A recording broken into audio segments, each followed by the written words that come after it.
Mm. Everybody has a religion. You're either worshiping wholeness or you're worshiping fragmentation. there's no there's nothing else to do. When you see the true nature of religion, science, and art and technology, you see they're one. When you don't see them, you think they're separate. And even in the apparent separation of those fundamental facets, they're all going toward the same direction. They're all one another pretending not to be, so long as they appear to be divided. And when they're whole, then there's a seamless integration of being, which allows you to be in total harmony with everything that is, because there's no longer exploitation. So, to put what I began with in another way, you're either worshiping freedom or you're worshiping exploitation. You're either worshiping love or you're worshiping bondage. There nothing else you can do. You can't be 50-50, you can't be half and half. You're one or you're the other. That's all. That's all. There's nothing. So you're either with what's false or you're with what's true. there's and you're anyway with what's true on the deepest of levels, whether you perceive it or not. So basically, you're either in harmony with what is or you're in disharmony with what is, which means you're in resistance to what is.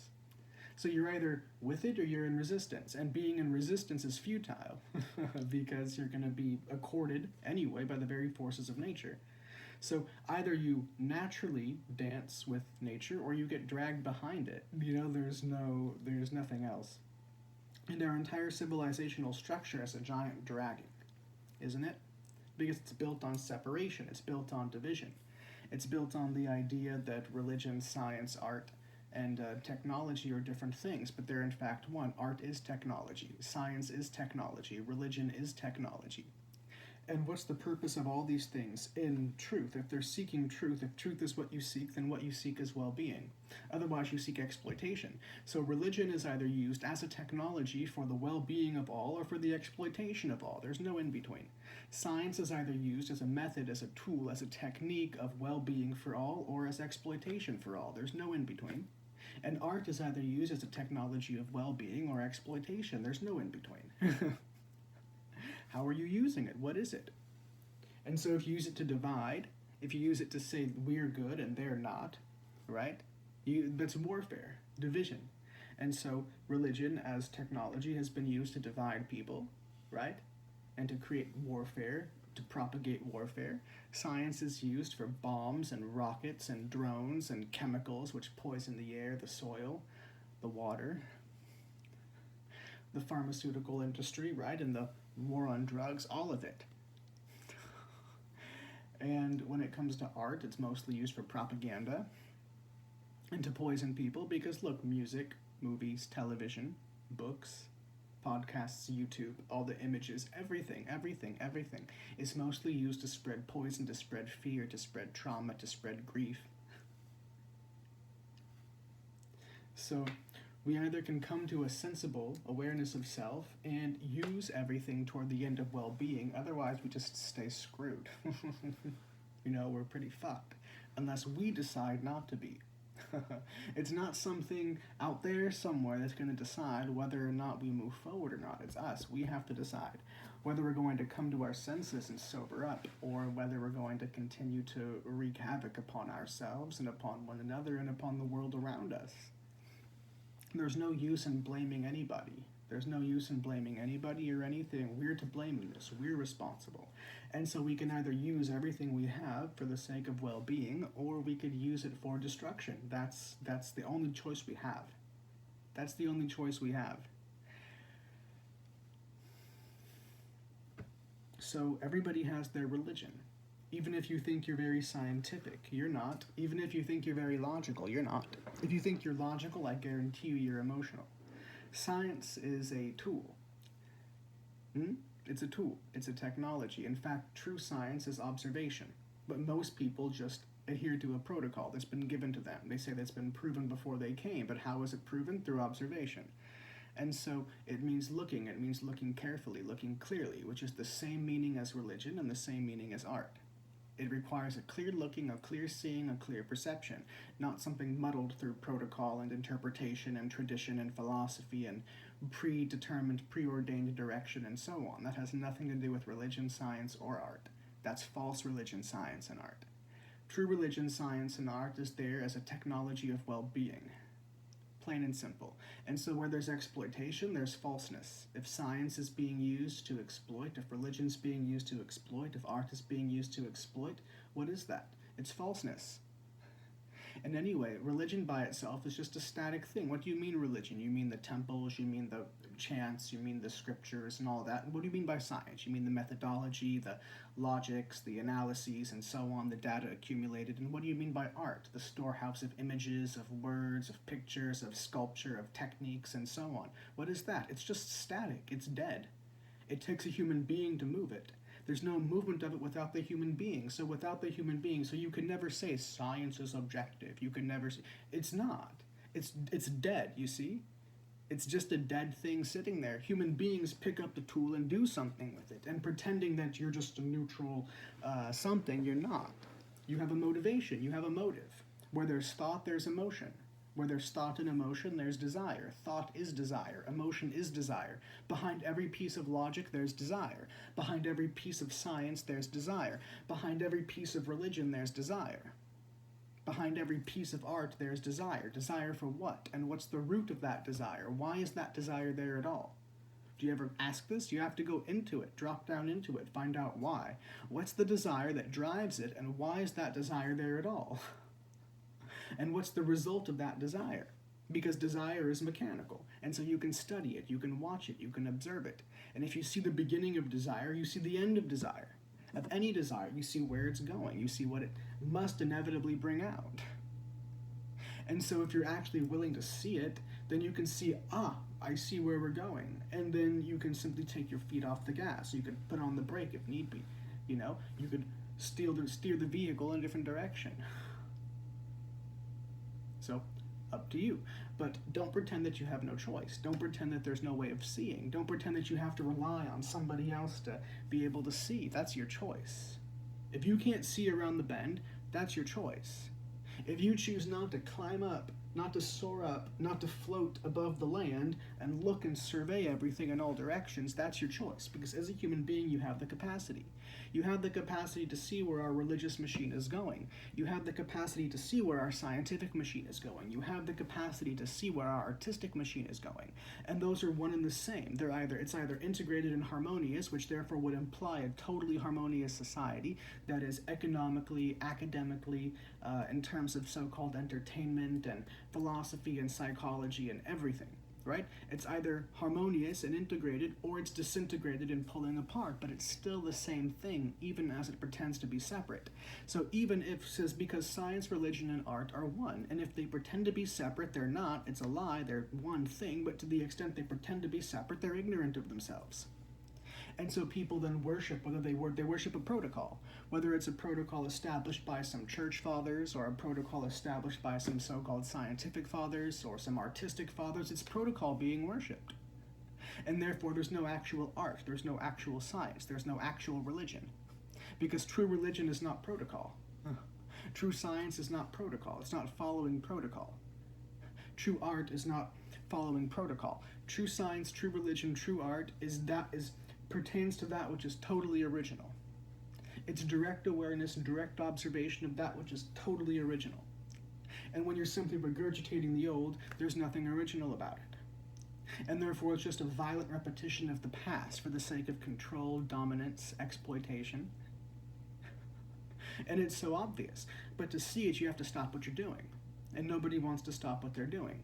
People realize that they're driving themselves off a cliff, but they don't want to stop. Because everybody else is doing it. It's that simple.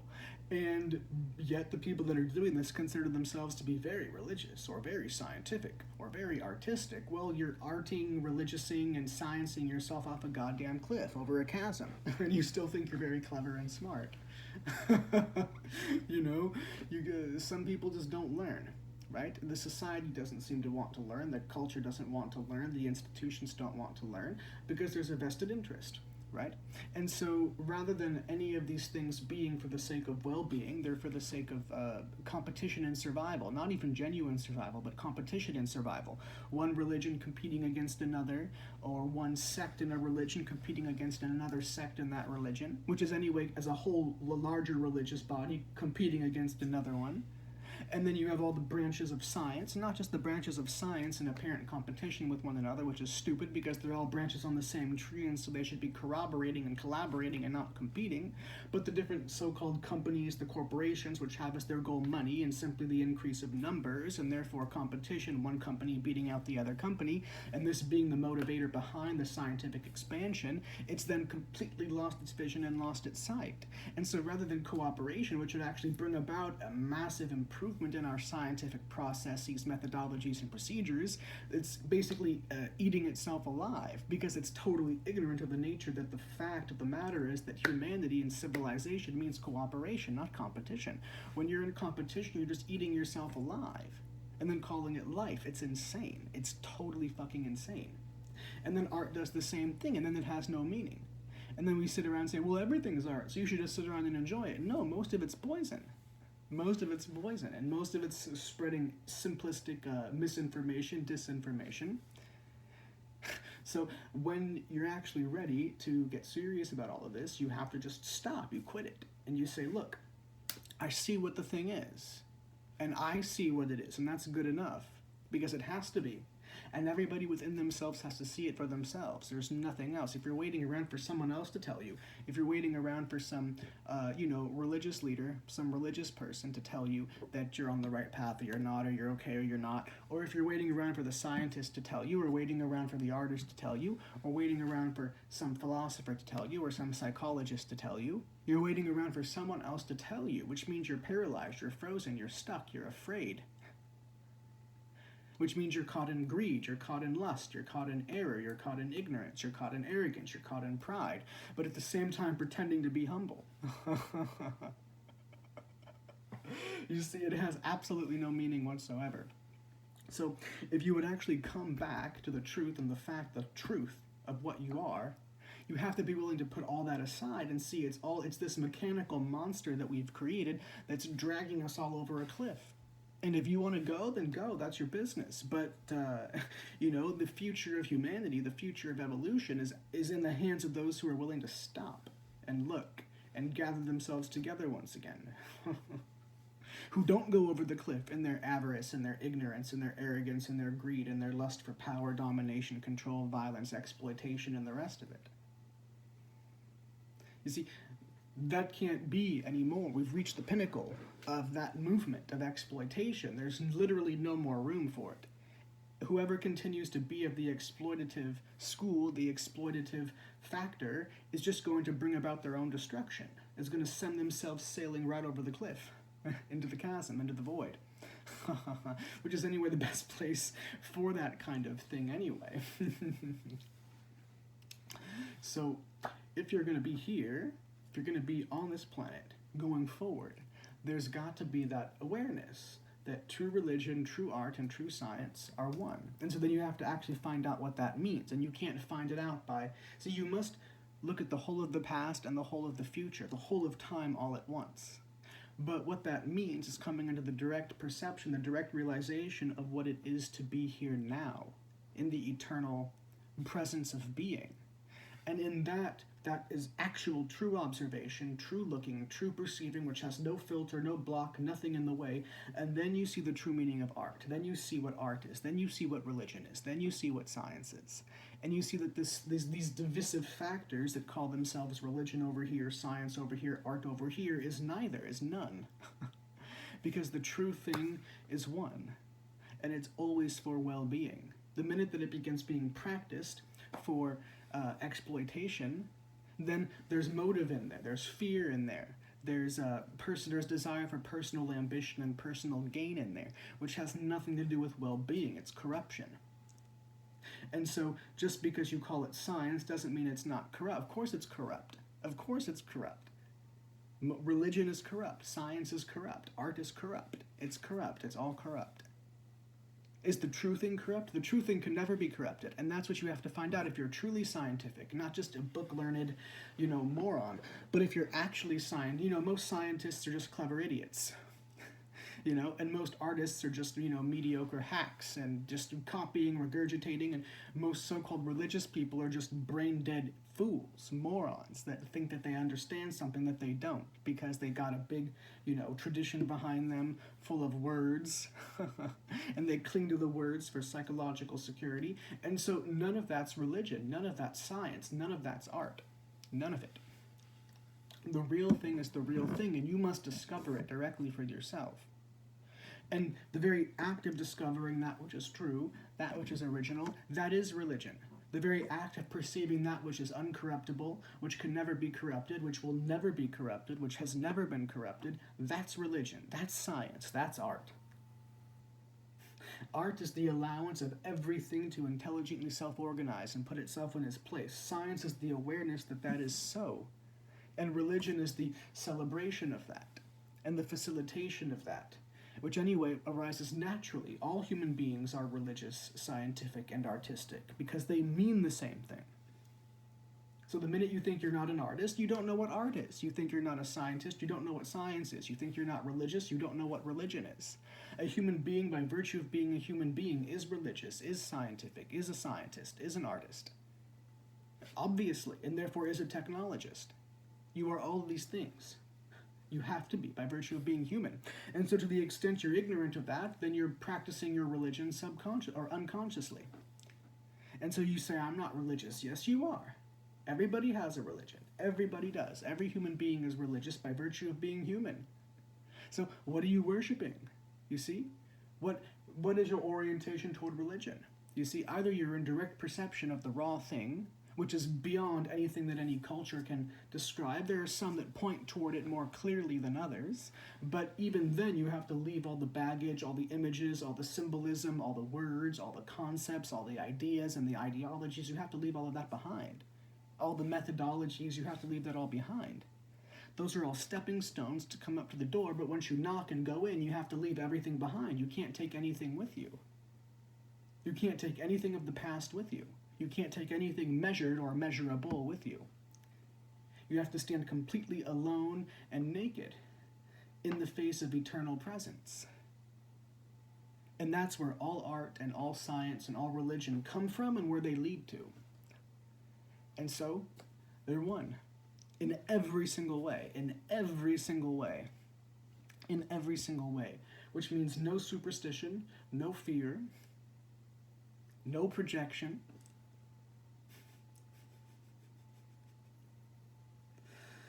So this is what must be come to for a human being to be a human being. There's no alternative here. As a human being, as humanity, we're either in integrity or we're in disintegrity.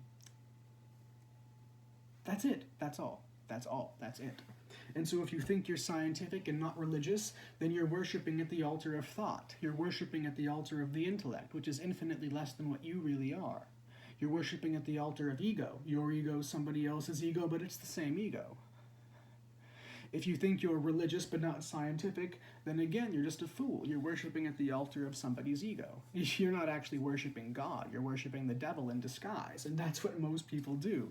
They worship that which is sinister and claim that it's good.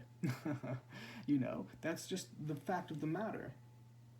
People call themselves artists, and yet they look to other so-called artists for so-called inspiration or impression or guidance or whatever, instead of actually looking at themselves, looking within, looking at what is directly the way it is, and then saying what needs to be said, doing what needs to be done, and trusting that your own natural way of being, so to speak, will emerge, as it must, as it does, naturally. When you actually turn within, your natural mode of celebration, your natural mode of inquiry, your natural mode of exploration, and indeed of expression, aesthetically and otherwise, will naturally come, because life is aesthetic. No aesthetic, nothing to see.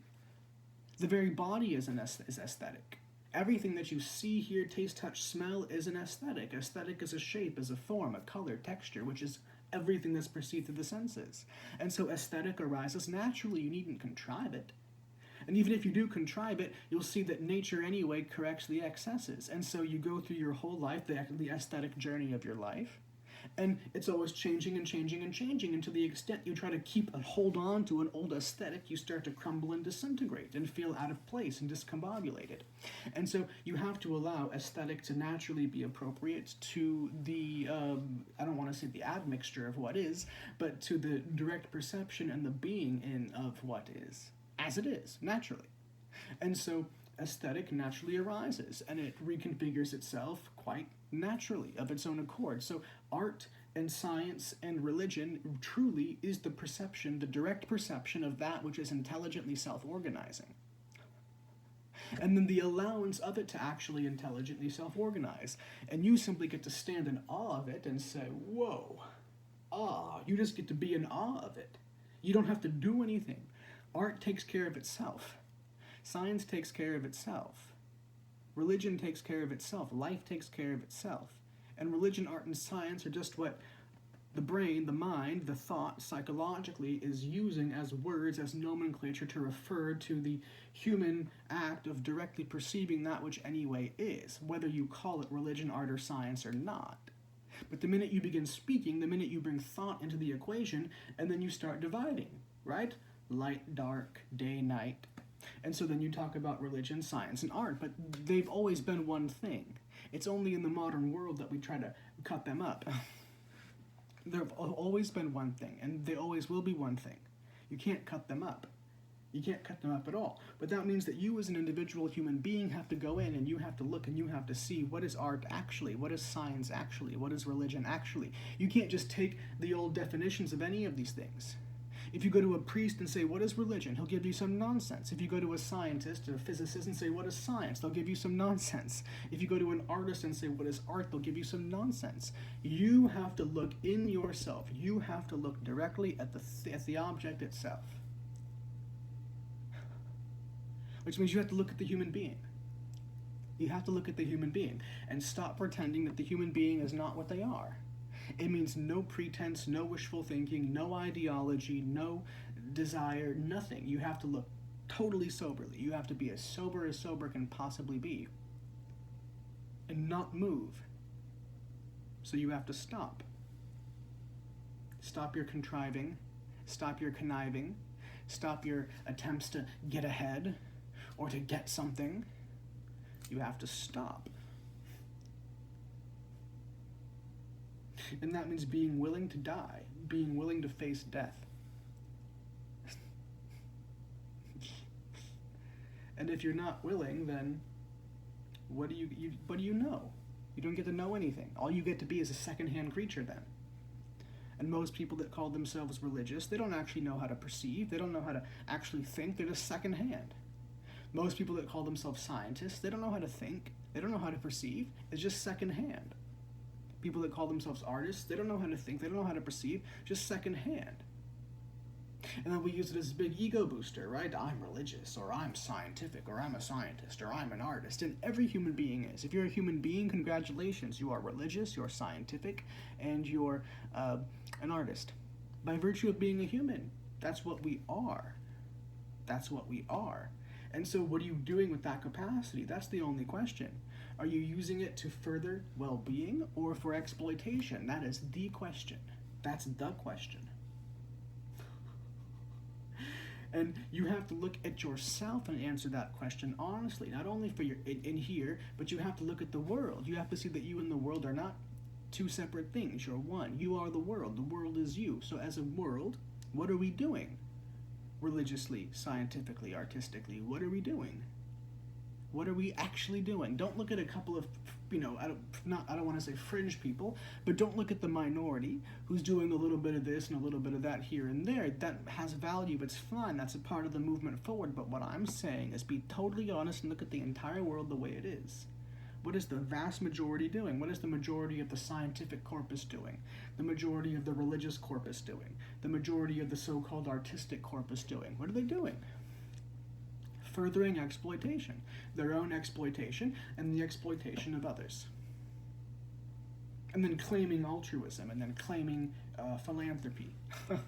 and then claiming humanity. So you have to see the difference between what is claimed and what is, actually. And that takes total discernment and the willingness to stand alone. And that's what a true scientist is, a true religious person. That's a true artist. That's a true philosopher. Philosophy, people, I don't even like that word, people use it to mean that they adhere to this school and that school, which is just a regurgitation of the past. To love wisdom means that you perceive it directly for yourself. There's no intermediary, there's nothing and nobody in between you and wisdom in the raw. That's a philosopher, not somebody who just reads some books and then says I agree or I disagree. That has absolutely no meaning whatsoever. That's beneath the dignity of a human being. In truth, that's beneath the level of sovereignty. And as human beings, we're called to be sovereign. Sovereign doesn't mean you just make up your own rules. Sovereign means that you perceive the eternal laws of consciousness, the eternal laws of the cosmos, the eternal laws of formlessness. That's sovereignty. That's sovereignty. You perceive the sovereignty of the cosmos, and you perceive in that you are a reflection of that very sovereignty. You are an image of the cosmos. You are an image of consciousness. You are an image of the eternal bliss, the eternal ecstasy, the eternal love, the eternal peace, the eternal source of creation. You are an image of that directly and utterly, irrevocably, in every way. And so when you to know the sovereignty of the cosmos, or you can say then the sovereignty of God, the sovereignty of the source, is to know the sovereignty of you, which can never be dictated to you or taken away from you by any religion or by any scientific philosophy or modality or process or any artistic anything. Nothing, no philosophy can take it from you, no psychology, psychologists can take it, nothing. No one can give it to you, no one can take it from you. You must come to discover it directly for yourself. Otherwise you have nothing. Anyway, you have nothing. But to discover the meaning of nothing, that you can only do alone. That you can only do alone, and you must do it alone. That's the very coming into sovereignty, is the act of doing it alone, the act of being alone in it. And in that you discover the direct fulfillment of being itself, right here. Beyond being given, beyond being taken away. And then you can do everything you do in accordance with well-being. And then everything becomes a tool. Everything of thought becomes a tool for the well-being of all. But by whatever name you call it. And so there's no predetermined philosophy. No predetermined philosophy. And if you look at most people that call themselves religious, they're just running off of predetermined philosophies that they don't even understand.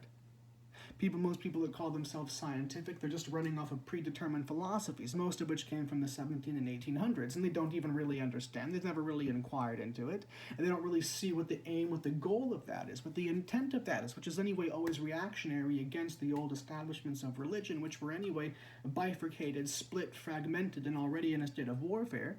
But when you react against warfare, you just create more warfare.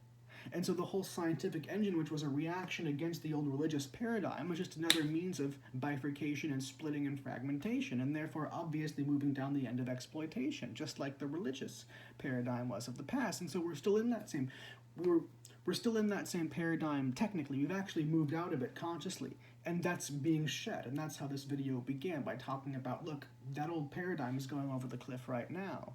That old mechanism is busy dragging itself over the edge and taking everybody that won't untether themselves from it with it.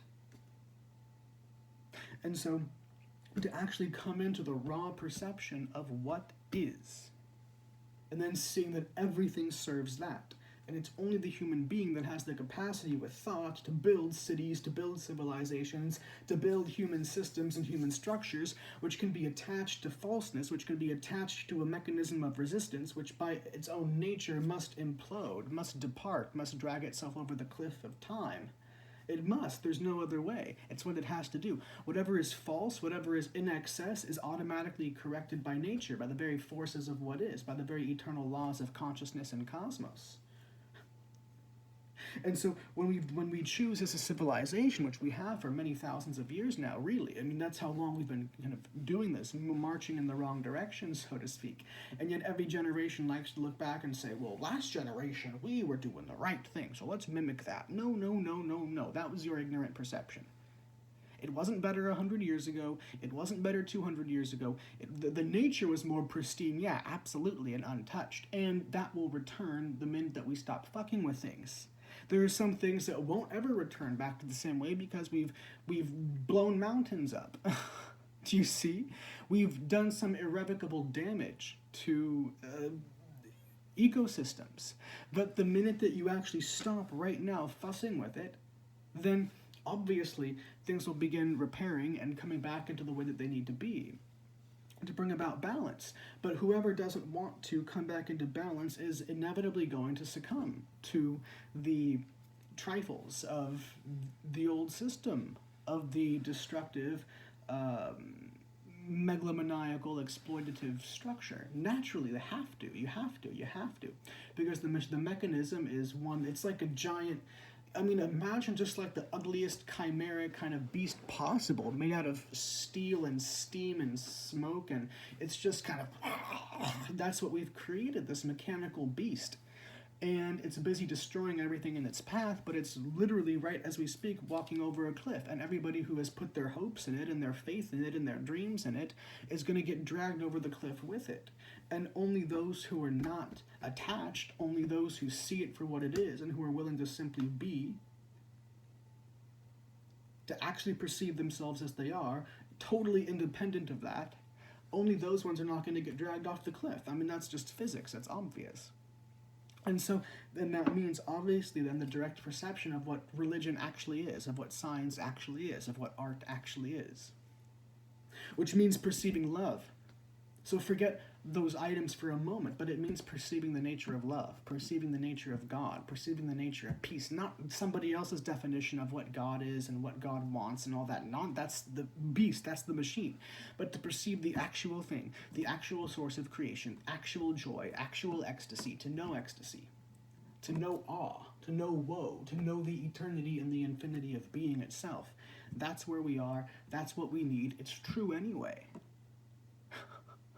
Whether anybody wants to face it or not. But of course, anybody who's real, anybody who wants to be in sovereignty, anybody who wants sovereignty for all, anybody who wants love, therefore wants love for everybody. No, if you actually know love, you don't say, I want love, but I want nastiness for them. No. When you know love, when you know peace, when you know joy, when you know truth, when you know compassion, you want it for everybody.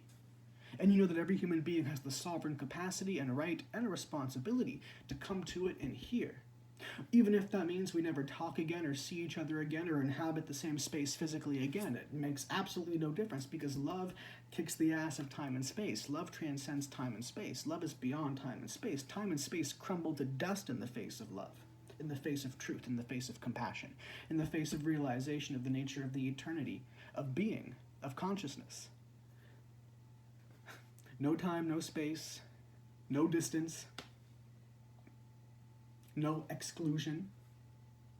You can't say, we're going to build some mechanism to keep this place safe and screw that. It's one globe, it's one world, it's one consciousness, one people, it's one ecosystem, it's one environment, it's one weather system, it's one geology, it's one physics. Physics doesn't start obeying different rules because you want to call this place America and that place Mexico. It doesn't alter physics or geography or geology or anything.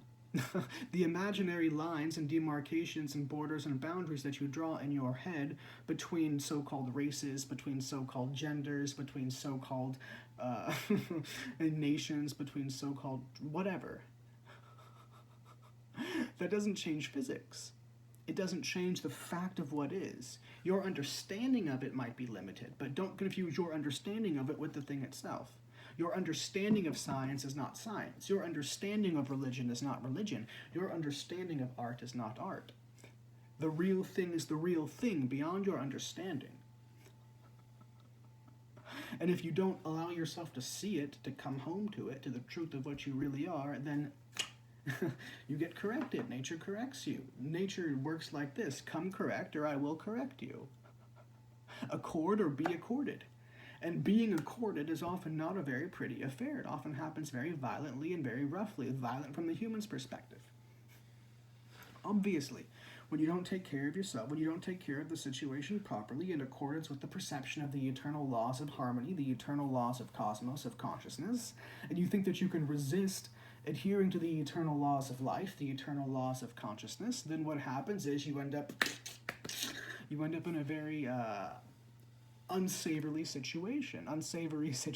You end up just in a total mess of self-induced chaos, and then you shake your hand or your fist at the sky and say, "Cruel universe, so chaotic and uncaring." No, that's you. You're chaotic and cruel and uncaring, not the universe, not nature. Nature is not cruel. Nature is not uncaring. Nature is not unconscious. Nature is not mechanical. That's you. You're cruel. You're uncaring. You're mechanical.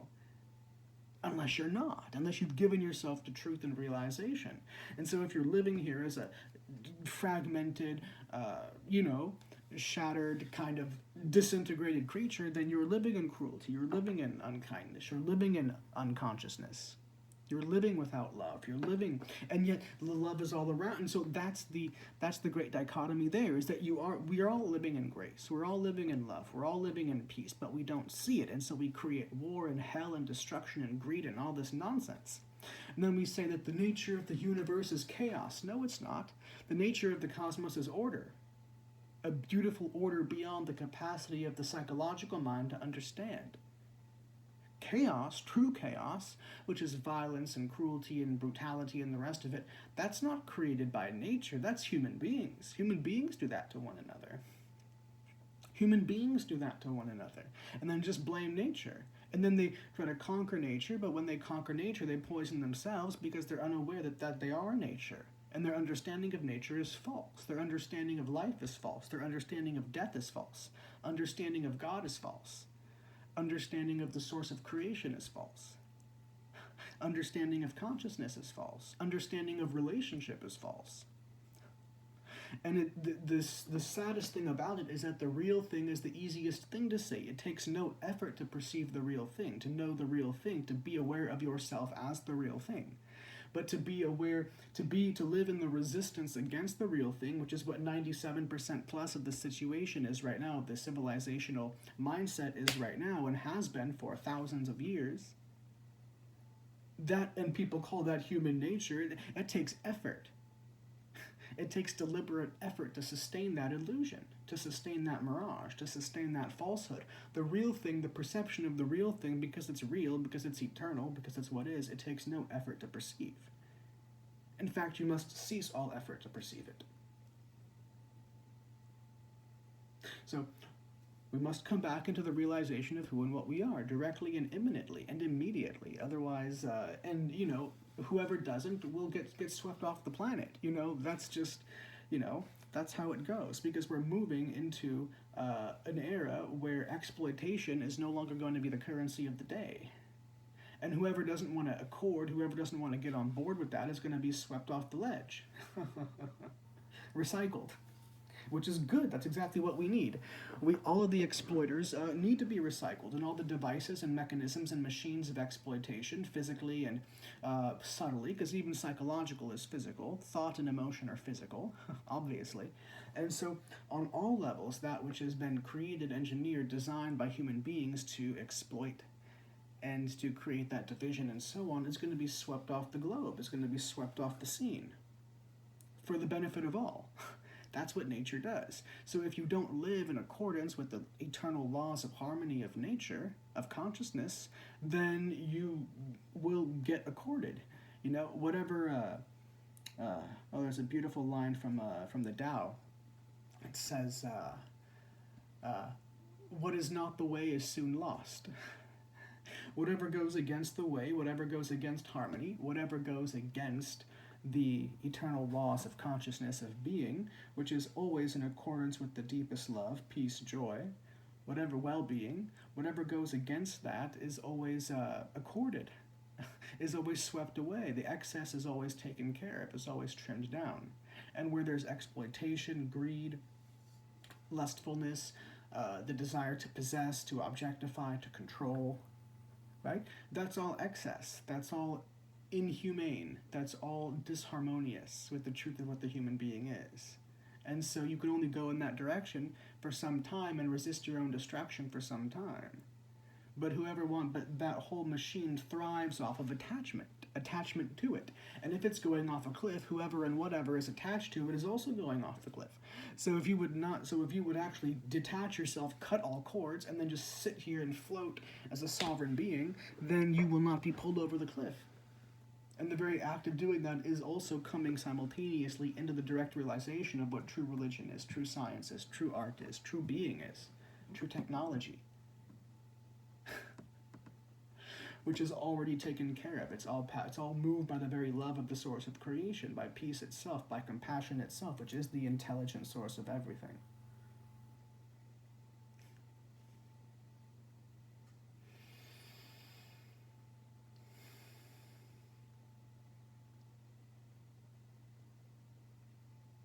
It's time for us to return to the truth of what we really are. And it's happening. We're already here. We're already here. We're already here. So there's no need to worry, no need to fret, there's no need to be dismayed or anxious or worried. Don't be afraid.